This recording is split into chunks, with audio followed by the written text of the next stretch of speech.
വാർത്തകളിലേക്ക് വിശദമായി. പ്രവാസി പണം സംബന്ധിച്ച് NTV ചെയർമാൻ മാത്തുക്കുട്ടി കടോൺ നൽകിയ ഹർജിയിൽ കേന്ദ്ര സർക്കാരിനോട് മറുപടി ആവശ്യപ്പെട്ട് ഹൈക്കോടതി. ജസ്റ്റിസ് ബെച്ചു കുര്യൻ തോമസിന്റെ ബെഞ്ചാണ് കേസ് പരിഗണിച്ചത്. 2 ആഴ്ചയ്ക്ക് ശേഷം കേസ് വീണ്ടും പരിഗണിക്കും.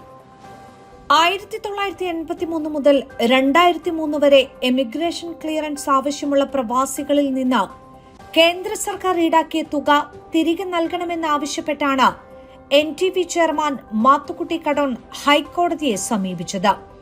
വിഷയത്തിൽ കേന്ദ്ര സർക്കാർ മറുപടി നൽകണമെന്നാണ് കേസ് പരിഗണിച്ച് ജസ്റ്റിസ് ബെച്ചു കുര്യൻ തോമസിന്റെ ബെഞ്ച് ആവശ്യപ്പെട്ടത്.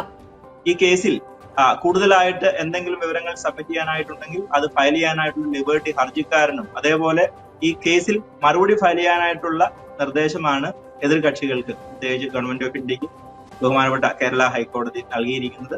ഇവിടെ സൂചിപ്പിച്ച പോലെ എമിഗ്രേഷൻ ആക്ട് 1983 അനുസരിച്ച് ECR കാറ്റഗറിയിൽപ്പെട്ട ആളുകളൊക്കെ വിദേശ രാജ്യത്തേക്ക് 2003 വരെ കുടിയേറിയ സാഹചര്യത്തിൽ അവർ 1 വേ ടിക്കറ്റ് ഗവൺമെന്റ് ഓഫ് ഇന്ത്യയിൽ സെക്യൂരിറ്റി ആയിട്ട് ഡെപ്പോസിറ്റ് ചെയ്യേണ്ട ഒരു സാഹചര്യം ഉണ്ടായി. ഇത് കോടിക്കണക്കിന് രൂപയാണ്.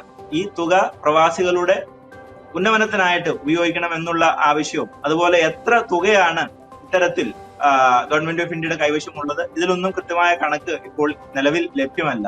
ഈ കാര്യങ്ങളൊക്കെ ആവശ്യപ്പെട്ടുകൊണ്ടുള്ള ഒരു ഹർജിയാണ് ശ്രീ മാത്തുക്കുട്ടി കടോൺ ബഹുമാനപ്പെട്ട കേരള ഹൈക്കോടതിയിൽ നൽകിയത്. ഇതിലാണ് തുടർ നടപടിക്കായിട്ട് ബഹുമാനപ്പെട്ട കേരള ഹൈക്കോടതി 2 ആഴ്ചയ്ക്ക് ശേഷം വീണ്ടും പരിഗണിക്കാനായിട്ട് ഈ കേസ് മാറ്റിവെച്ചു. ലഭ്യമായ വിവരങ്ങൾ സമർപ്പിക്കാൻ ഹർജിക്കാരോടും ഹൈക്കോടതി നിർദ്ദേശിച്ചിട്ടുണ്ട്. 2 ആഴ്ചയ്ക്ക് ശേഷം കേസ് വീണ്ടും പരിഗണിക്കും.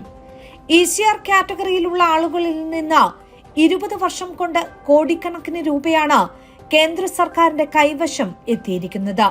UAE ഉൾപ്പെടെ ഗൾഫ് രാജ്യങ്ങളടക്കം 17 രാജ്യങ്ങളിലേക്ക് പോകുന്ന ബിരുദമില്ലാത്ത പ്രവാസികളിൽ നിന്നായിരുന്നു തുക ഈടാക്കിയത്.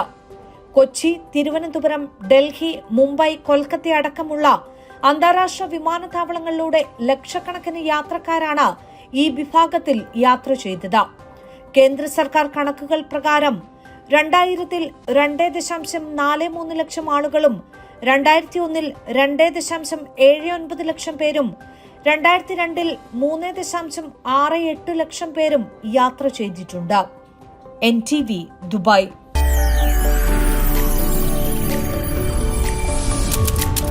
NTV UAE to the world.